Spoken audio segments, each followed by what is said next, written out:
ಇತ್ತ ಕಾಫಿನಾಡು ಚಿಕ್ಕಮಗಳೂರಿನಲ್ಲೂ ಕೂಡ ಮಳೆರಾಯನ ಆರ್ಭಟ ಜೋರಾಗಿದೆ ಎನ್ನುವಂಥದ್ದು ಗೊತ್ತಾಗ್ತಾ ಇದೆ. ಅಬ್ಬರದ ವರ್ಷಧಾರಿಗೆ ಅಲ್ಲೂ ಕೂಡ ಒಂದಷ್ಟು ಅನಾಹುತಗಳು ನಡೆದು ಹೋಗಿವೆ. ಕಾಫಿನಾಡು ಚಿಕ್ಕಮಗಳೂರಿನಲ್ಲಿ ಗಾಳಿ ಮಳೆ ಮುಂದುವರೆದಿದೆ. ಗ್ರಾಮ ಸಭೆ ನಡೆಯುವಾಗಲೇ ಗಾಳಿಗೆ ಮರದ ರ್ಯಾಕ್ ಬಿದ್ದಿದೆ.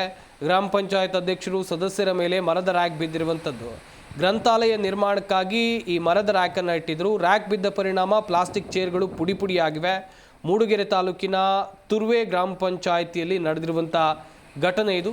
ನೋಡ್ತಾ ಇರ್ಬೋದು ದೃಶ್ಯಾವಳಿಗಳಲ್ಲಿ ಮಳೆಯ ಆರ್ಭಟ ಯಾವ ರೀತಿಯಾಗಿದೆ, ಬೇಸಿಗೆ ಕಾಲದಲ್ಲಿ ಮಳೆ ಯಾವ ರೀತಿಯಾಗಿ ಆರ್ಭಟವನ್ನು ತೋರಿದೆ ಚಿಕ್ಕಮಗಳೂರಿನಲ್ಲಿ ನೋಡ್ತಾ ಇರ್ಬೋದು ದೃಶ್ಯಾವಳಿಗಳಲ್ಲಿ.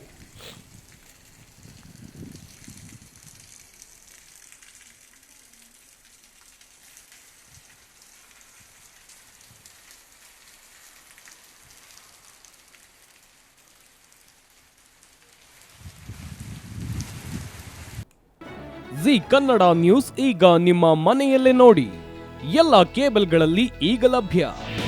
ನಿಮ್ಮ ನೆಚ್ಚಿನ ಜಿ ಕನ್ನಡ ನ್ಯೂಸ್ ಈಗ ಸನ್ ಡೈರೆಕ್ಟ್ ನಲ್ಲಿ number 292, Tata play number 1664, Jio TV number 1334, NXT digital number 30, in cable number 30, city networks 51, U digital number 162, GTPL number 17, Rockline telecommunications number 42, Shri Basaveshwara cable number 168, rural cable network 60, Vinayaka digital 57, Abhishek cable 821, city channel 53, Siddeshwara cable network 57, ವಿ4 digital infotech 628, Surya digital networks 53, Gajanan digital number 836, Malnad infotech private limited number